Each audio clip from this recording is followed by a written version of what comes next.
This is a new concept I'm trying out where I talk to folks who are in the business of gaming or the organization of gaming.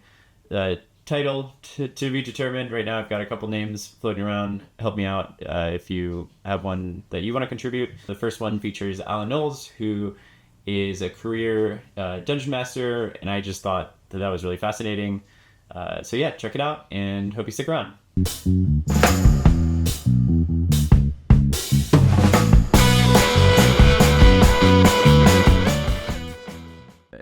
The quick fun fact is I left the corporate normal people world and I want to know more about the world on the other side.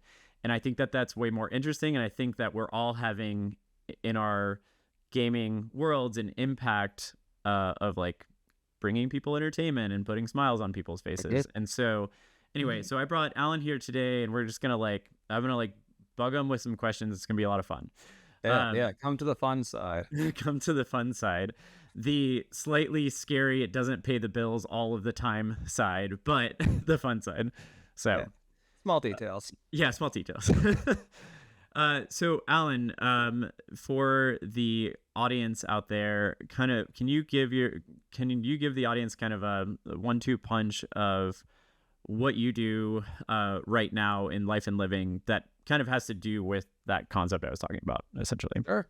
Yeah. All right. So punch number one. My name is Allan Knowles. I run Danger Wizard LLC. It's a professional dungeon master service. I'm based in Somerville, Massachusetts, and I've been doing this full time now for over a year.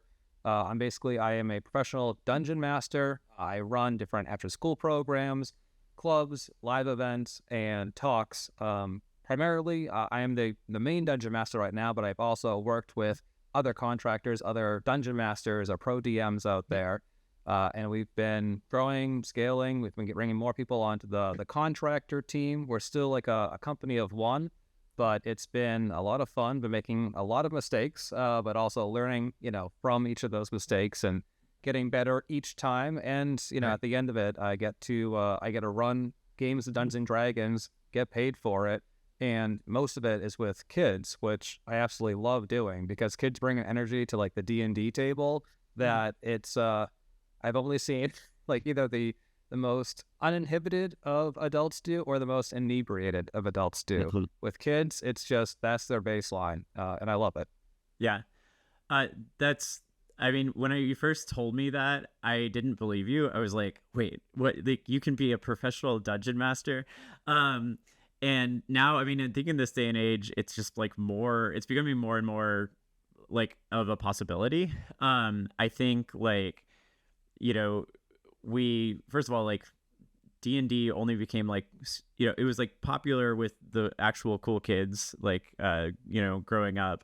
But it never became I could work at my job and also play D&D, and then it never really reached mass media except for it to be this scary satanic thing. So like I said, to me, I envy the fact that you are a dungeon master. Do it for a living. I think that's great. Are you you said you do most kind of what's the nuts and bolts of it? So it sounds like you do a lot with the kids. You go to schools and you have some kind of contract with the school to do an after school care thing, or is it it's a tutoring kind of gig? What does that look like in the physical form, essentially? All right. So in practice, I have a contract with the Somerville Schools. I actually have two contracts because there are two groups. There's out of school time, which is for middle schoolers, and then there's after school itself, which is strictly for third through fifth graders I work with. Mm-hmm. It also has younger kids, but I haven't quite gotten to the point where I can run a game for a bunch of 6-year-olds yet. Yeah. But yeah, so I have contracts with the schools. I actually go to 6 different schools in Somerville. Somerville is a wildly densely populated place. So I go to 6 schools, 5 days a week. I have 9 different clubs that I run D&D for an hour and a half at. Each one is its own separate campaign. Sometimes, most of the time, I am the dungeon master, if not one of the dungeon masters, but especially with some of the larger groups or some of the older kids, there are students who want to be the dungeon master. So then I either help them out, bring them supplies, give them some tips, or if there's multiple dungeon masters, I kind of just keep an eye on everything. But that's like the nuts and bolts of my day job, my afternoon job, really. But then I also have some clients that I run games for online that are paid. We use Roll20, Discord, sometimes the new D&D Beyond Maps feature. And I have 2 weekly games, one on Mondays, one on Wednesdays. And then beyond that, like in the summer when things, when the schools are out, I run a Dungeons & Dragons camp. Or as I'm going to be calling it soon, just a Danger Wizard club, basically, or summer club. It's because it's not technically a camp. We're not outdoors fishing. We're indoors pretending to climb a mountain and fight Yetis. But it's great. We did that for about 2.5 months this last summer. I had my first intern intern dungeon master join us for a few months of that. And then beyond that too, we also do different random events. Like I've been partnering with my friend Caroline from Cyclist Books and Games and all sorts of different talks about the new D&D books or how to teach people how to play D&D, like 101 sort of classes. I've gone to libraries. We do Flagons and Dragons at Aeronaut every month. It's like a drop-in kind of game, one-shot geared for beginners. So if you have no idea how to play D&D, you've never picked up a die, you can just buy a ticket, sit down, pick out a character, have one handed to you, and then you can just start playing Dungeons and Dragons either with a bunch of strangers or you can bring a friend. It's super fun. We've met a lot of great, both dungeon masters and players, just an awesome community in general. And like even tonight, I have a networking event for people that either work in the RPG space or want to like move into that space, or people who are looking for other games to play, like other people looking for players for their games that they're running, or players who want to join a game but like don't know anyone, because sometimes that can be really hard. That can be one of the hardest parts about RPG games is getting people together to connect them to each other, and so you can actually start playing this game that you've heard so much about, and you've like read a bunch of the rules or read a bunch of the books and painted some of the miniatures, but you don't actually know people that also play. That's why I had these networking events, and also a Discord, Boston D&D and RPGs. It's this awesome community from people all over Boston, so they can all come together, talk about what kind of nerdy stuff they're into, and either share that passion with other people and hopefully find some friends that they can then start playing with on their own games as well. So it's a little bit of everything right now, but that's generally like a top-down view of what Danger Wizard is at the moment. Wow. No, that's amazing. I didn't know all of that, and that's like super fascinating. Okay, so you have quite the network developed. I gotta back up here. Back up. Did you start, like, were you in like acting school? Was that like, you were just like, where did like the D&D part come from? Were you like, so here's the thing. I've played D&D. I was a little older when I picked it up. I was super mega embarrassed to play it. I was like, I don't know how to do this. I don't know how to like act like an old lady from an inn. Like I'm very afraid of this.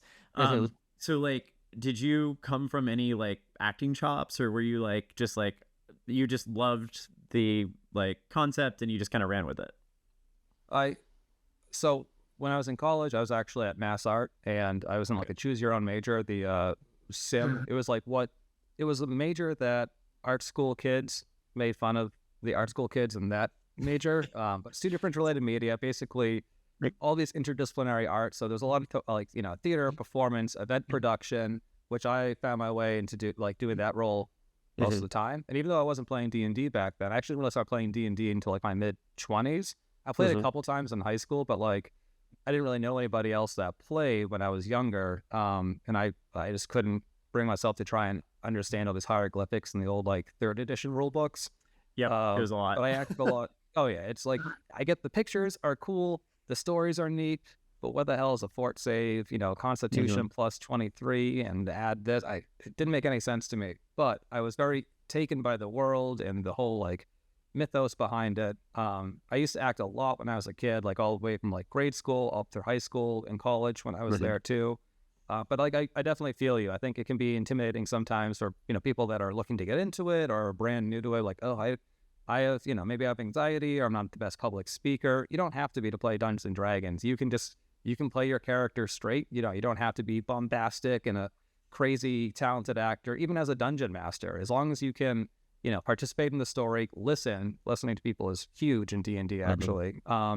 and just roll with the punches, so to speak. Just have like a good attitude about it. And then like the character, the moments for acting and kind of like role playing, that'll develop more organically over time as you settle into your character, as you settle into your gaming group, and your own level of comfort with the game too, and your fellow players.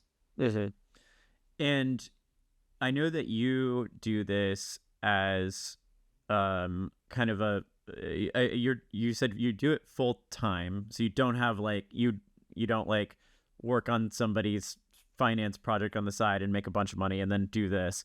Nope. Is the community that surrounds you, are there a lot of folks in the Mass area that like are also doing this full time, or is it most everybody's part time and you're like the leader of the bunch? Like you're like you've got your stuff kind of in order at this point. Like, are there more of you? Is there like a hazard wizard out there somewhere? No, at least none that I've found yet. It's the cool thing is like, whenever my mom tells me that when her friends ask like, oh, so what does your oldest son do? She's like, oh, he's a professional dungeon master. And they're like, what? How can he be that? It's like, well, he lives in Somerville, Massachusetts. Like, oh, well, that makes sense. There's a ton of characters. So like, yeah, I'm very fortunate that this is my full-time thing. And, there are other folks though that are doing this. I don't know if it's full-time exactly, but I know that there are a couple other companies within Massachusetts that are also professional dungeon master services. I know one of them just went full-time recently. And there's others that are like, I think they're scaling towards that. As far as I know, I started doing this right before the pandemic, actually. I had the idea I wanted to be a professional dungeon master. So I started, running games, running paid games in like October or September 2019. And I was like, this is great. I started off at Pandemonium in central Cambridge, Massachusetts. And then the pandemic shut everything down, which was actually a huge boon for Dungeons & Dragons role-playing games in general. Everybody was bored, isolated, looking for something to do, looking for people to connect with. And D&D was just a great way to like facilitate that. I actually got to like play a bunch of games with my old high school friends that I hadn't talked with in about 10 years or so. So that was awesome. But there are some other people that are doing this. I'm meeting other dungeon masters. I have them, come in, run tables at my events. So we're building this network of pro DMs. As far as I know, I think I was the first one that started doing this in the area. I incorporated last year, but Danger Wizard's been around in some form since 2021. And it's been a wild ride. I never thought it would be possible. Or thinking back in like 2016, like, man, it'd be so cool to be a professional dungeon master. But you can't make money doing that. That's not a real job. There's no way. And you see Mr. Beast, or you see people doing all these crazy things on YouTube or TikTok influencers, and it's like, well, maybe if they can do that stuff, if they can just like drive Lamborghinis off cliffs and make a living doing that, maybe it's not such a far-fetched thing that I could do this job or this vocation that is very like it requires a lot of skills. To be a good dungeon master, it takes a long time and a lot of practice. To be a great dungeon master can take a lifetime, and that's valuable. I got a couple of questions that just ignited like a couple of questions for me. So first one, let's I guess do them in order, is like that first booking, like right before COVID's about to hit, or maybe even like 6 months earlier. You said you were kind of showing up to Pandemonium, and like to get money from folks for doing something you love. Was that like intimidate? Like was that like was that just easy? Was it like, hey, I'm gonna put this event on the schedule and like everybody sign up for $10 and like you ended up with like I don't know $70 at the end of it or something like that? Was that initial moment? Was that difficult to do, or was that like just kind of like matter of fact you figured it out kind of thing? That part was already kind of taken care of for for myself and some of the dungeon masters, because Pandemonium had like a Wednesday night and they were looking for dungeon masters, and they basically paid you like $5 a player for a 2-hour game. So there was already like a structure, expectation of paying in mind, but like it wasn't a lot. Like you'd maybe walk out with $20 at the end of the night. That covers like your drinks and like a model that you bought for the evening. But then when we moved but I wasn't planning to be there forever. That was kind of like my training grounds, because I had run some games for my friends, but I hadn't been a dungeon master all that long. So I figured this was a good way just to, to grind, basically, to go out into the forest and fight the level 1 crunchies out there. Yeah, yeah. But then it worked out great, because I met a lot of amazing people there. One of the players there is actually still one of my clients now, 4 years. Great. Just had a game with him last night. He's like level, not even level 20. It's just, he's basically a demigod at this point. But it's a good time. Whoops, that's cool. So you basically like started there, and you're like getting your little $5 games in, and then eventually you made the connections, and then were able to like build a system around that, it sounds like. And then the schools must have come a little bit later. You were like, hey, I've got this really interesting program. Did you like just email everybody in Somerville, and you were like, help, I've got this idea, it'll be very entertaining to your class, they need to like enjoy their imagination, like pay me for it? So what happened was, after I've been running games online for a while, but that was part-time while I was still working at Deloitte. And then back in January of 2023, my friend who works in the school programs, she works in the after-school programs there. She'd been telling me for, a couple of years now, like, hey, what you're doing is great. The kids would love it. There's definitely a need and demand for it. We can pay you for it. It just happens between 2 and 5 p.m. every, weekday. It's like, it's not really going to work with my office job, because I had to be in the office, and, that's also prime working hours. But I knew I wanted to do this full time. So that's one of the reasons why I incorporated in March of 2023, because I knew this was going to be my full steam thing. I wanted to start doing the camps, the after school programs, more live events clients. And I was planning to quit my job at the end of August of 2023. Luckily enough, I got let go early May 2023. So I had already volunteered back in January to do a 1-day, all afternoon, like intro to D&D, help some of the other staff, or help some of the staff at one of the schools in Somerville start a D&D club, because the kids had a lot of interest. They knew a lot about it already, but the adults had no idea. So I came in and said, like, okay, this is a D20. This is how you set up a campaign. This is how you organize character sheets. And that went really well. I loved it. My boss was like, wait, what are you requesting time off for? Like, I don't know about that. Yeah. So when I was let go in May, it was great. Like, I don't think they've ever had a happier person in a, final conversation. And I was like, all right, great, cool. I get severance, excellent. And I can apply for unemployment, even better. And now I have all this extra time, because I told my friend the next day, it was actually her birthday the day we got fired. So I don't want to ruin the mood that night. But the next day over drinks, I was telling our friends, and she got real quiet. And then the next morning I got a call. So like, hey, come over, let's have a talk. So she said, here's how we're going to get you into the school systems now, because now you've got the time. You've already said you're interested. So because I had that I was able to start doing an after school program 8 days after I was let go. Did that for 3 weeks, got that really good experience, because I didn't have a background working in education or working with kids really.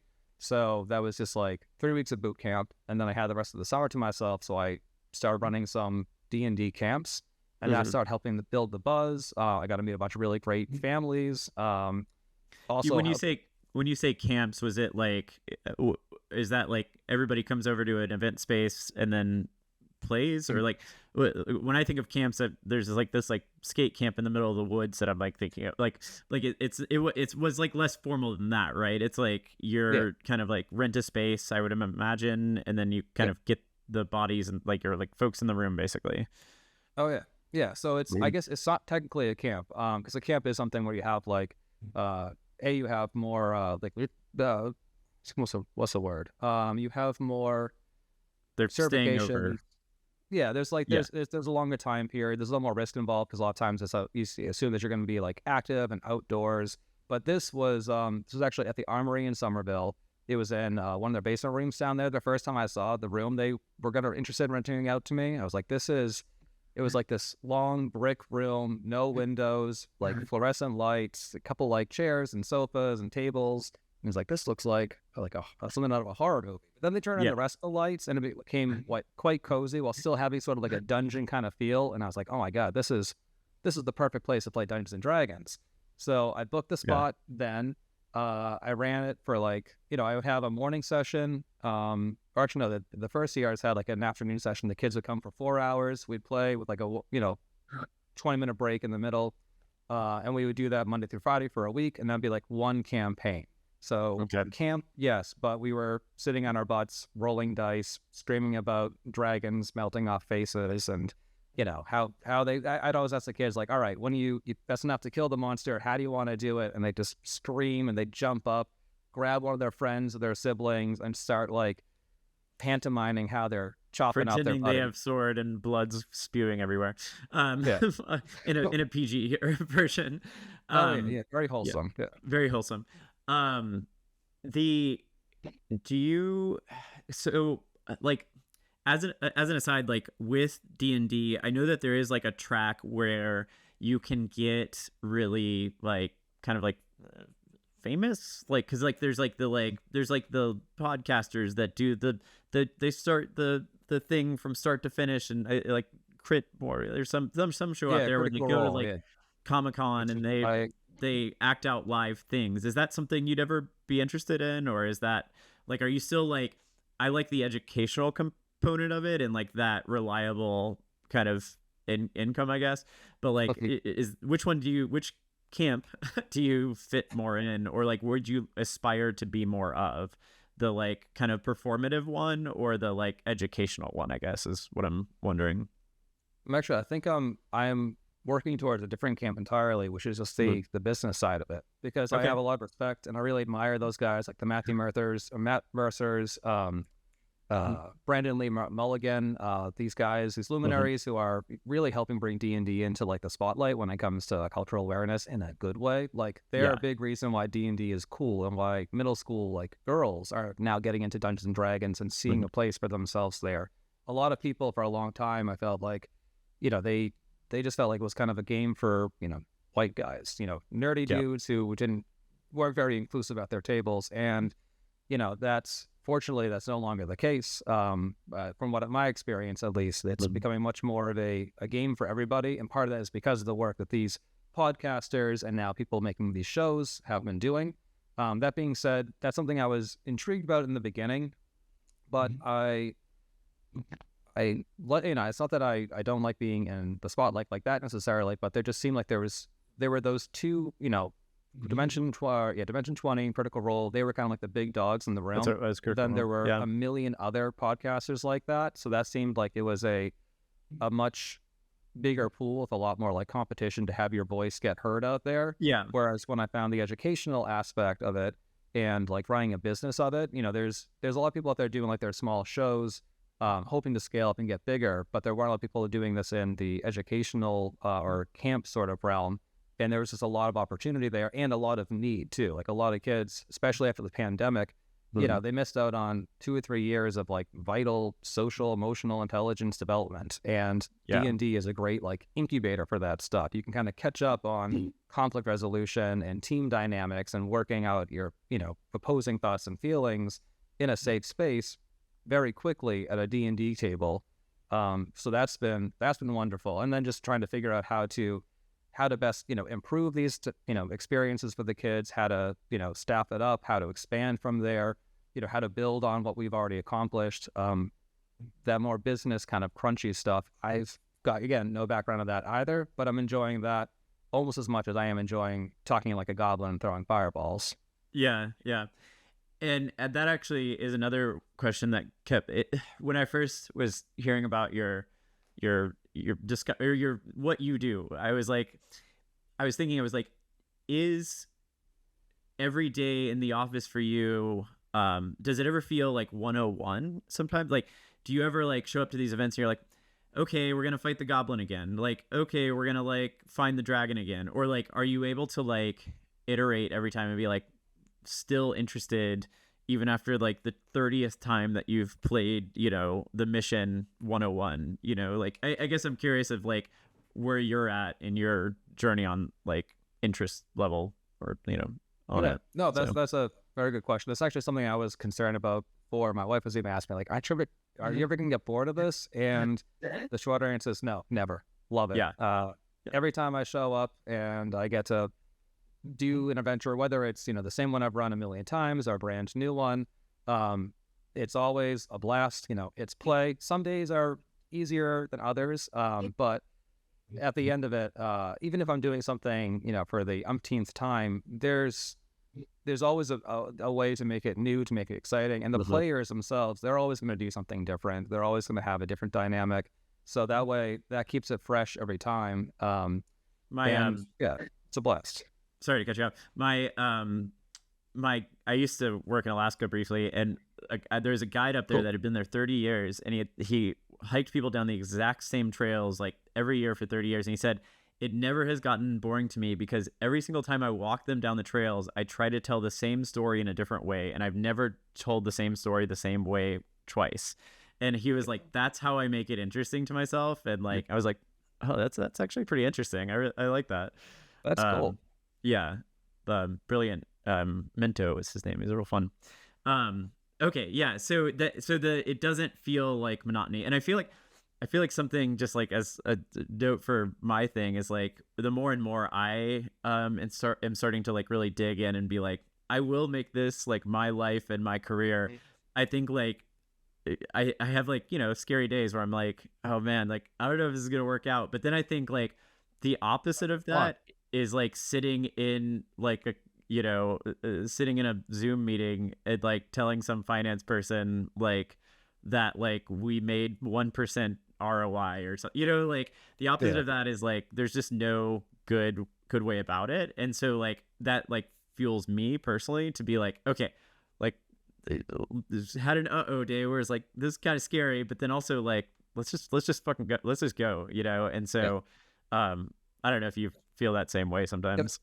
Well, to speak on that, actually, there's something that like for me, like a kind of perspective shift that I've had since starting Danger Wizard and doing this full time now, that's been just really kind of like powerful and important to me is that when I was working in my corporate job, like when I knew that I wanted to get out and things weren't going the way I wanted them to, I was starting to feel pretty miserable, and I was feeling very unhappy a lot of the time. And I was like, man, this stinks. Like this is not what I want to be doing with my life. And now that I'm, doing this full-time startup, basically, there's definitely a lot of moments of uncertainty. There's emotional highs and lows. You don't know how things are going to go, but it is exciting. And even though I wouldn't say that like, there are bright moments of happiness, but I'm not like happy all the time because there are stressful things that come up and that you need to resolve, and there's all that uncertainty. But the main difference is that now I'm definitely not miserable, and I'm not worried about being happy because I'm just so damn excited about everything. Like, even the stuff that's bad, even the things that are going wrong, that's a challenge, and if I just keep working at it, I know that I can push through it. And that's the thing. It's like now I'm in a state of pretty much constant excitement about things. And I know that as long as anyone sticks to something that they're doing, it's just that commitment, putting in the time. As long as you don't quit, you can't really fail, because the only guaranteed way to absolutely fail is to just give up. And you can run out of food and water. But if you have a supportive network, or if you do have a concept that you can get across the line, I feel like it's inevitable that you can make it work positively. Yeah. And I think something that I've had to something that's come really apparent to me is that I feel like I've done the most of the life thing, and so like if I'm doing the thing that I love, I'm putting those positive vibes out into the world, and that kind of drives me a little bit too. And I feel I didn't work at Deloitte, but I worked at kind of the equivalent, like various 7 other companies that were like it, and I never felt at the end of the day that I was like there was no sign off, and I was like, man, I really did well there, impacted the world. I made a difference. I made a difference. No, I just didn't get fired today. So that's really interesting. I hadn't realized the depth of your business. I thought it was I already thought it was interesting, but then I thought it was okay, a couple of kind of D&D nights here and there, and enough to get by. But I really like your kind of way about it, and that you are building that network and business up from the ground up. I feel like it's not to I don't know, tell it knock on some kind of wood somewhere, but I feel like what you're doing is very transferable. I feel like you could create a framework for it, and then teach somebody in Virginia how to do it, and then like they could have their own like life be an RPG, you know? Like Oh, yeah. I feel like you've got, Is your own adventure. yeah, you've got to like really, you've got like a gunpowder of interesting things happening behind you. Like I feel like you've got a lot of like, there's a lot of possibility there. Like the reason I say this is I was telling my brother and I chat all the time, and he was telling me, he was like, he got laid off from his job, and I was like, all right, here's what you do like what trivia does, but you like go around the country and you email every bar, and you do like a kind of like a tipsy spelling bee or something, and like you just get that, like if trivia can be interesting and in bars at the end of the day, you can make something just as interesting and replicatable and do that in 1,000 bars. And he's like, no, I've got to find like this, like I've got to get back to my like, you know, like paid advertising job. And I was like, but you could have so much fun. Like, sometimes like getting laid off can be the best thing that happens to you. You know, it's a lot of times like things that look really tough and bad in the moment. You know, give it some time and see what comes of it, and also work like hell in the meantime. But like, no, it's and I understand it can be tough for people to kind of like get away from that you know, association. Like I have to have a 9-to-5 job. I have to have like stable income, because like especially if you have like family and you have people that are depending on you, like that is important. But I think the thing is, if you have that opportunity, and like I was very fortunate, like I also have a beautiful, loving wife, and she's definitely you know, helped just kind of keep me sane. And when things got I'm in the little same tight, camp there. yeah, exactly. Like, thank God for good woman. But you know, that's something that I have definitely have like that advantage. But now as things are stabilizing and things are starting to grow, like to your point, finding ways. That's actually, you struck out one of my next main initiatives. Like once the events from the fall have calmed down somewhat, I really need to start templatizing what I do. I don't know if that's a word, but I get you. I totally understand what you're saying there. Yeah. With templatizing it in something to, sorry, I talking. Well, we're both excited. So we're super excited. I think something that you would relate to is like, I want to templatize what I do, and I want to quote unquote scale up what I do, but like, I don't want to do it in the same way that my like corporate giant people told me to do. Like I want to do it for the love of it. And I feel like that has been like a through line for me, is like, I want to like, I'm taking, it's like, I almost feel like Robin Hood. Like I'm taking the like secrets of big business and like applying them to my like little concept that I love. And like, I'm only taking like the things that I like about big business. And so, but again, I feel like very Robin Hood-y on that. Right, you know? Yeah. No, that's great. I mean, they have to, because there's a lot of money at stake. So yeah. Anyway, I just thought it was interesting. No, that's awesome. Yeah. So I think we're getting to like time. I don't want to take like 1,000 million hours, even though like I have literally 500 more questions for you. But I'm gonna just bug you to show up some other day on this work in progress concept. Please, great. But let me ask, do you have like, what is your, like, are you gonna create a TikTok? No, just, like, what is your, like, I know it's like, I guess the question is not that, it's really what has like, it seems like what works for you is making solid human connections that like are connected into like networks. And then from there you create contracts. From there you create you put your business, you put life into your business.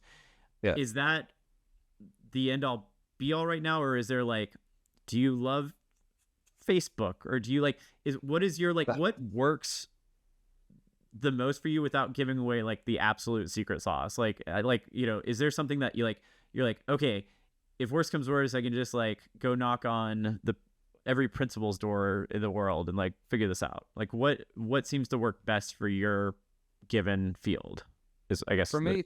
I mean, there is no secret sauce. Like a lot of it is just kind of basic stuff. The human connections is number one, I'd say, because I mean, like at the end of it, business is people, and if people like you, they'll want to work with you. If they don't like you, then they don't want to work with you. So if you can make those good connections with people, Facebook, Instagram, yeah, I used to have a YouTube. I still do, but I don't do much with it anymore. But basically, like Facebook and Instagram have been big, and my website, dangerwizard.com. Just for having just having that presence and putting it out there. Just finding different ways to engage with people. But if you can find one channel that really works, and oddly enough, something that maybe not odd, but something that's been really working well for me, at least in my local area, because I live in Somerville. So, like I live in the middle of my community, is I put out flyers, just old-fashioned paper and ink flyers. I put them all around town, and people have seen that and signed their kids up for programs that way. People have seen them and like, oh, you're that guy, or like, oh, I've heard about your thing. I want to work with you. I got your contact information from there.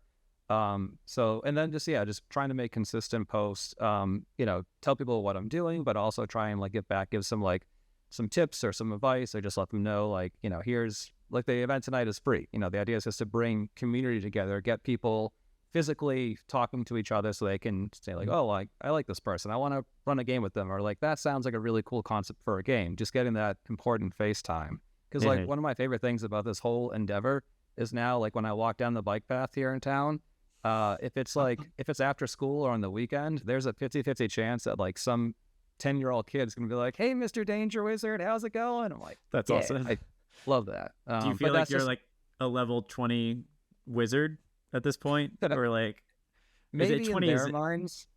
In their minds.